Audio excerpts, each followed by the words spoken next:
बिस्मिल्लाहिर्रहमानिर्रहीम। अस्सलाम वालेकुम नाज़रीन, एक मरतबा हज़रत अबू इसहाक इब्राहिम बिन अहमद खवास रहमतुल्लाह अलैह फरमाते हैं कि मैं एक सहरा में अपने हाल में चलता जा रहा था कि मुझे एक आतिश परस्त नौजवान ने मेरा नाम लेकर पुकारा और सलाम करने के बाद कहने लगा कि हज़रत, मैं आपके साथ हम सफ़र बनना चाहता हूँ। तो आप फरमाते हैं, मैंने कहा कि मैं जिस सफ़र पे जा रहा हूँ तुम्हारा गुजारा वहाँ पे नहीं है। चनाचा वो नौजवान कहने लगा कि मुझे किसी चीज़ की परवाह नहीं, बस मैं आपके साथ जाना चाहता हूँ ताकि आपका कुछ फैज़ हासिल कर सकूं। हज़रत फरमाते हैं कि मैंने उसको इजाज़त दे दी और हम दोनों इकट्ठे सफ़र पर चलने लगे।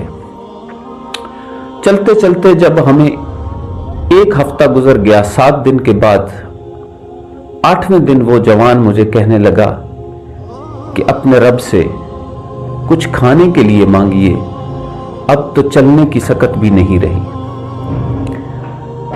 आप फरमाती हैं कि मैंने अल्लाह रब्बुल इज़्ज़त के सामने दुआ की कि ऐ अल्लाह, नबी रहमत का तसद्दुक इस आतिश परस्त के सामने मुझे नदामत से बचा लेना। फरमाते हैं कि उसी वक्त एक ख्वान नेमत नाजिल हुआ जिसमें गर्म गर्म रोटियां, तली हुई मछली, ताज़ा खजूरें और पानी था। आप फरमाते हैं कि हम दोनों ने मिलकर खूब शिकम सैर होकर वो खाना खाया और उसके बाद दोबारा सफर पर रवाना हो गए। फाका कशी की आलम में फिर 7 दिन गुजर गए तो 8वें दिन मैंने उस नौजवान से कहा कि अब जरा आप भी कोई अपना कमाल दिखाइए। तो वो नौजवान थोड़ी देर ठहरने के बाद उसने अपना असा जमीन पर टेका और ज़ेरे लब कुछ पढ़ने लगा। थोड़ी देर के बाद उसी तरह का एक ख्वान नेमत नाजिल हुआ। तो आप फरमाते हैं कि मैं बहुत हैरत ज़दा हुआ कि इस शख्स ने ये कैसे कमाल कर दिया।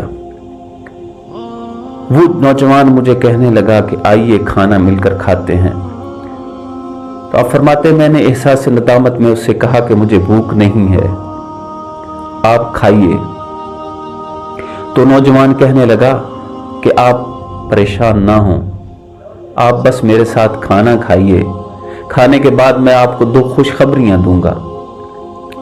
आप फरमाते हैं, खाने के बाद उसने कहा कि एक तो मुझे अपना कलमा पढ़ा दीजिए और मुझे मुसलमान कर लीजिए। आप फरमाते हैं वो सिद्ध के दिल से कलमा पढ़कर मुसलमान हो गया।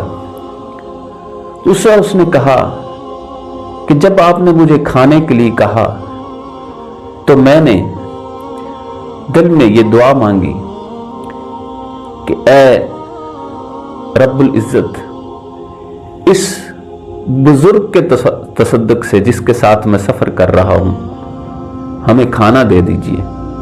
तो वो खाना अल्लाह तबारक व तआला ने हमें दे दिया। तो आप फरमाते हैं उसके बाद हम दोबारा अपने सफ़र पर रवाना हुए। मक्का मुकरमा में पहुँचे तो वो नौजवान जो मुसलमान हो गया था फिर मक्का मुकरमा में वहाँ बैतुल अल्लाह के घर का मुजावर बनकर ज़िंदगी गुजारने लगा।